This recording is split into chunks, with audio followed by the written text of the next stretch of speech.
Welcome back to Stock Talk, everyone. To be here. Let's get right into it today. We're doing a deep dive on Uber Technologies Q1 2025 results. This is all hot off the press as of May 7th, 2025, straight from their earnings release. And the headline really seems to be about robust, profitable growth and doing it at scale. Exactly. And hey, if you find this breakdown useful, do us a quick favor, hit like, subscribe, maybe share it. It really helps us keep these deep dives coming. Definitely helps. Okay, so let's unpack this, starting with the overall financials for Q1 2025. Yeah, the top line. What are we seeing?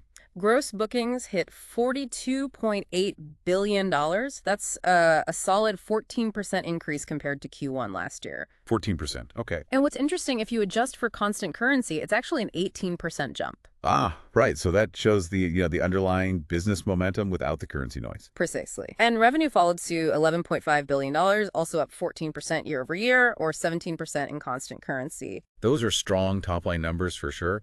But, what really caught my eye was the profitability shift. Income from operations. Huge jump. Huge is the word, $1.2 billion.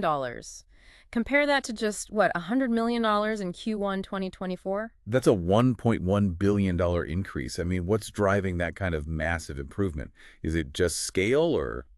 It's definitely partly scale, but also increased efficiency across the board seems to be a big factor. And you see that flow right down to the bottom line. The net income. Yeah, net income attributable to Uber was $1.8 billion. Remember, they had a net loss of $654 million this time last year. That's quite the turnaround, though. Wasn't there something about equity investments affecting that? There was, yeah, good point. This year's number includes a $51 million net benefit from revaluations, whereas last year they had a $721 million headwind. Right. So you do need to factor that in. Okay, so not all operational improvement, but still. But still, even adjusting for that, the core profitability improvement is undeniably strong. Right. And the adjusted EBITDA, that seems to back that up too. $1.9 billion. Exactly. $1.9 billion. And that's up a remarkable 35% year over year. 35%. Wow. And the margin? Margin improved too. It's now 4.4% of gross bookings, up from 3.7% last year. So they're not just growing, they're getting more profitable per dollar booked. That's the key takeaway on adjusted EBITDA. It shows strong operational leverage kicking in, and another big number reinforcing this strength. Free cash flow. Let me guess. Up significantly. You guessed it, $2.3 billion. That's a 66% increase year over year. $2.3 billion in free cash flow for the quarter. That gives them a lot of flexibility. A ton of flexibility for investments, for buybacks, whatever they need. Okay, so financially, a very strong quarter by the looks of it. But what about the actual usage, the operational side? Operationally, things look robust too. They completed 3.0 billion trips in the quarter. 3 billion. Just the scale is immense. How's the growth there? Up 18% year over year. So continued strong demand for rides and deliveries. And are they getting more people onto the platform, the MAPCs? Yep. Monthly active platform consumers, or MAPCs, reached 170 million. That's a 14% increase from Q1 last year. More users, more trips. That makes sense. But here's something interesting. People are also using it more frequently. Monthly trips per MAPC actually increased by 3% year over year. Oh, okay. So it's not just new users driving growth. Existing users are engaging more. Exactly. And the CEO, Dara Khosrowshahi, pointed this out specifically. He thinks it signals stronger user retention, users getting, stickier. Right. That's powerful. A growing base and increasing loyalty or habit. So for you listening, that could mean Uber's becoming more embedded in daily life. That seems to be the implication. That network effect is really working for them. Okay, let's break it down then. How did the individual business units perform? Mobility, delivery, freight. All right, starting with mobility, the core ride-hailing business. Gross bookings were $21.2 billion. Growth rate there. Up 13% year over year, but again, stronger on a constant currency basis, 20%. 20%. Constant currency. Still very healthy for their most mature segment. Very healthy. Revenue was $6.5 billion, up 15%. And adjusted EBITDA for mobility grew 19% to $1.8 billion. So a solid foundation. Good to see the core engine still firing strongly. What about delivery? That's been the big growth story for a while. And it really stood out this quarter, particularly on the profit side. Gross bookings hit $20.4 billion, up 15%, 0.18% constant currency. Revenue grew even faster, up 18% to $3.8 billion.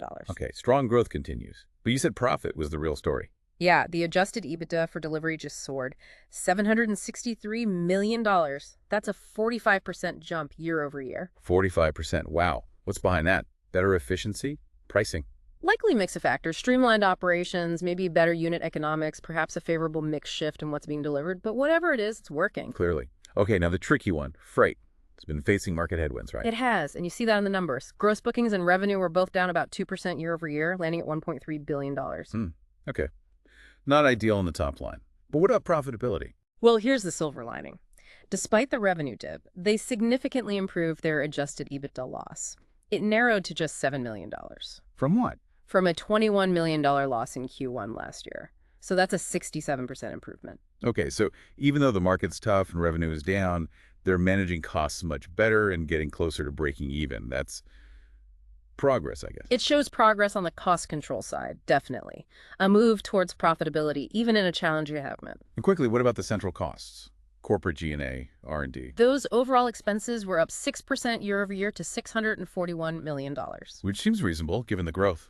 Supports innovation. Exactly. It supports the platform, long-term growth, things like the AV partnerships we'll get to. You need that investment. Right. So strong mobility, stellar profit jump in delivery, and improvements in freight, despite revenue pressure. Now let's talk cash. We mentioned the big free cash flow number. Yeah, $2.3 billion in free cash flow, driven by that strong operational performance and good conversion from adjusted EBITDA.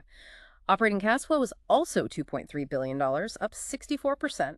And CapEx. Still relatively light. Pretty light, $74 million, up a bit from $57 million last year, but tiny compared to the cash they're generating. It really highlights how asset-light the core model is. Okay, and the balance sheet. How much cash do they have on hand? Debt levels. Looking pretty healthy there. They ended Q1 with $5.1 billion in cash and cash equivalents. Plus short-term investments. Plus another $894 million in short-term investments. So their total unrestricted cash is sitting right at $6.0 billion. $6 billion in ready cash. Okay. And debt. Long-term debt stands at $8.4 billion. So they have debt, but that cash cushion is substantial. And they're putting some of that cash to work returning capital, right? Yeah, share buyback. They were active there too. Repurchased $1.8 billion of their common stock just in Q1. $1.8 billion. That's a significant buyback. Shows confidence from management. It generally does, yes. A commitment to shareholder returns. All right, so Q1 looks very strong. What are they telling us about Q2? The outlook. For the second quarter, the current one, they're guiding for gross bookings between $45.75 billion and $47.25 billion. Okay, and what kind of growth does that represent?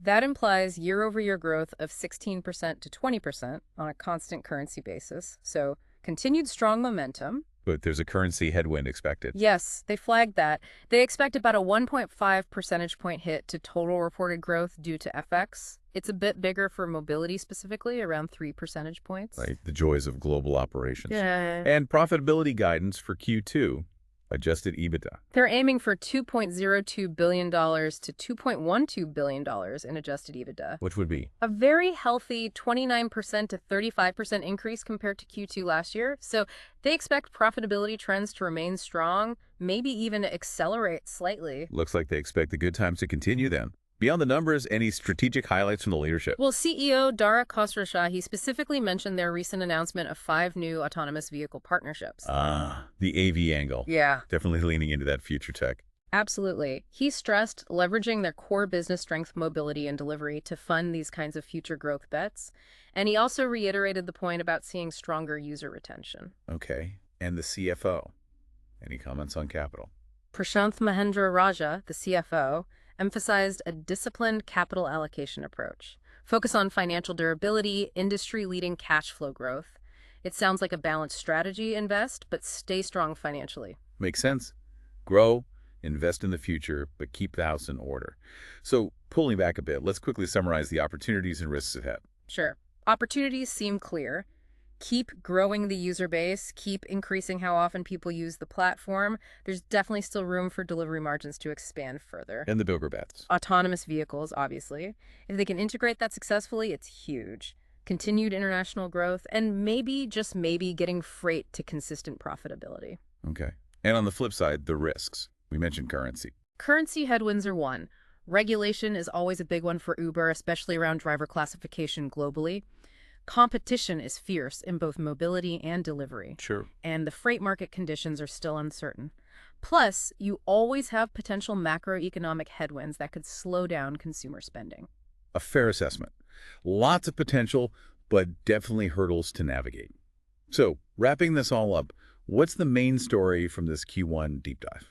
I think the main story is Uber showing it can deliver strong, profitable growth and do it consistently at a massive scale now. The profitability improvements are significant, the cash flow is robust, and the core segments are performing well. Yeah, it feels like they've really turned a corner on profitability while still growing. The Q1 results paint a picture of real momentum. Okay, so here's a thought for you, our listener, to chew on. Uber's investing heavily in autonomous vehicles. They've got billions in cash flow. Looking out 5 years, what do you think will be the biggest disruptor to their business model? Will it be AVs? Something else entirely? A great question to ponder. Definitely. Yeah. Remember, this deep dive is our take on the key points from Uber's own reported data. It's a condensed view. Always good to do your own homework and thinking. Absolutely. Thanks for tuning in to Stock Talk today. We'll catch you on the next one.